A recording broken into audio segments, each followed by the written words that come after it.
Hey everyone, Dr. Drew Sinatra here. I get the question all the time of what do I do if I'm taking antibiotics, or how do I support my gut microbiome?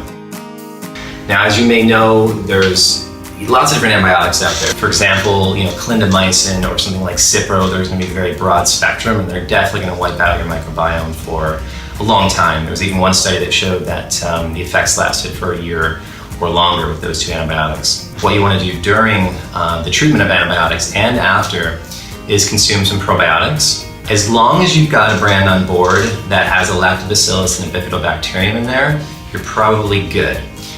Dose-wise, I would say at least 10 billion units a day. You should aim for that. And there's another probiotic out there called Saccharomyces boulardii.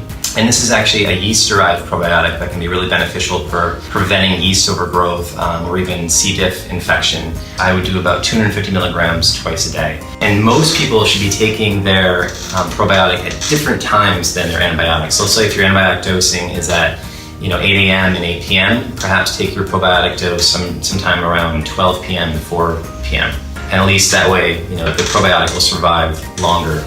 And in terms of foods, what you want to consume are definitely foods that are rich in prebiotics. Now, prebiotics, you can consider them as fuel or nutrients that help feed your gut microbiome. Some examples of this may include leeks or onions, garlic, dandelion greens, jicama, root vegetables, tubers, and my favorite is asparagus. So I think asparagus is one of the most underrated vegetables out there. Great for your gut microbiome. There's also fermented foods too. Now, fermented foods are not really prebiotic. They're more a fermented food that contains actual probiotics in it. The sauerkraut, the kimchi, miso, beet kvass, there's kefir.